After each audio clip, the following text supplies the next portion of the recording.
commentator. Is this really going to be a historic victory for Her Majesty?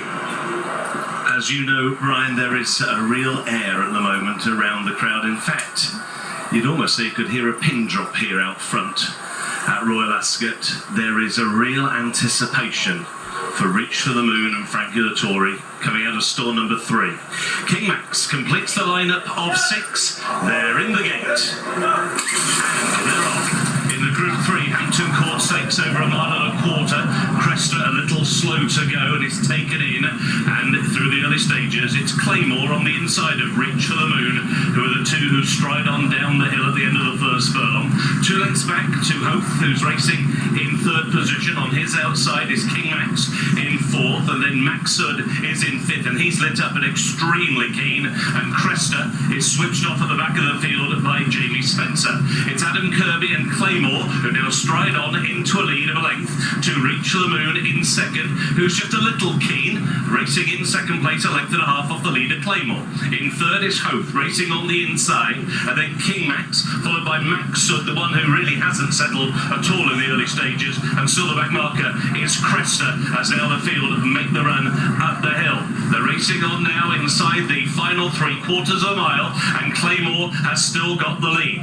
On his outside, Reach the Moon is racing in 2nd. To the inside, Houth is in 3rd, and then King Max, and then Maxud, and still last, Jamie Spencer on Cresta as Adam Kirby and Claymore take them on now towards the final half mile of the Hampton Court Stakes, and Claymore leads as Reach the Moon now begins to make a bit of a move on the outside. He's got to within a neck. Then on the inner is Hoth, who's racing alongside King Max as they make the turn in. Maxud is now just been nibbled along.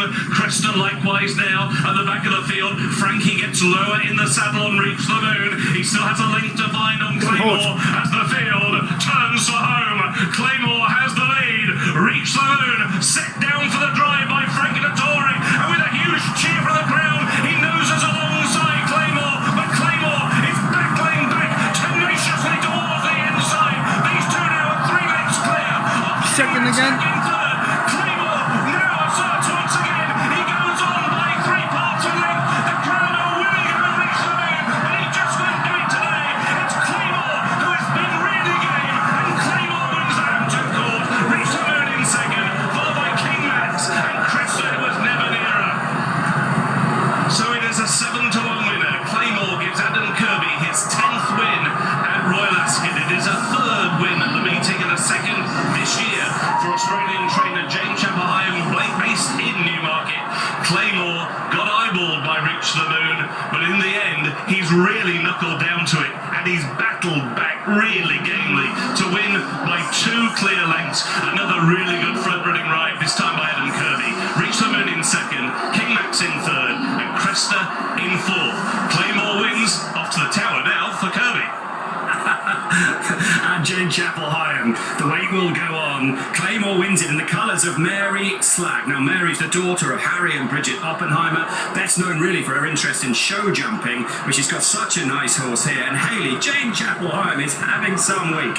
Amazing week, and it just goes to show if you give her the goods, she can produce these results. It's amazing. It's really difficult to get past Adam Kirby in the finish as well. You know, he's one of the strongest jockeys in the weighing room, and when that battle started, I kind of had my doubts about the Queen having a winner. And it was Claymore who came out on top. Had to be tough too. So it was a good week for the sire New Bay, Jason. Yeah, obviously the sire of Saffron Beach as well, who managed to go in for the team yesterday. Himself a high-class performer. He won the French Derby, was placed in a whole host of other top races, the French 2000 and the Arc. And, well, Claymore, he's only had one bad run, and that was over in France where things went completely wrong. So we could be looking at a horse who's destined to keep on climbing that ladder. Momentarily Reach for the Moon. You could see the jockeyship early on as to who was going to go forward. And Kirby thought, well, I've read the script before. I am not giving Dettori an easy time on the front end. I'll go and take it up myself. Yeah, Rishi, you might want to tell him he's going to the tower. And also, that Hayley says he's just about the strongest in the weighing room in a finish. What we we knew he was the strongest in the finish. Just having a little drink of water there, Adam Kirby, because it is hot out here.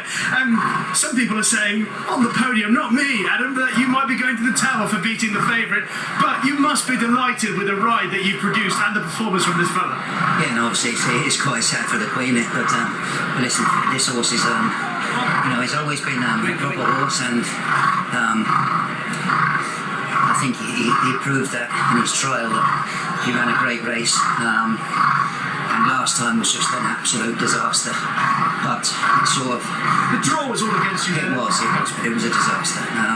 But the only positive to come out of it, it sort of made a man out of him, I think, and his attitude today was brilliant, and obviously it was a first-class performance, I think, and hopefully he'll take another step forward when he gets back around.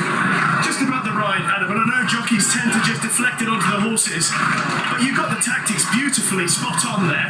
And when Frankie came to you and reached for the moon, you saved a little bit. How much satisfaction does it give you to get it right like that? Yeah, well, listen, just to get a winner here is very special. And if you ride one correctly, but like I say, it's great to be here, but listen, full credit to the horse. You can never go without them. You need the ammunition underneath it. Well done, mate. Appreciate it, mate.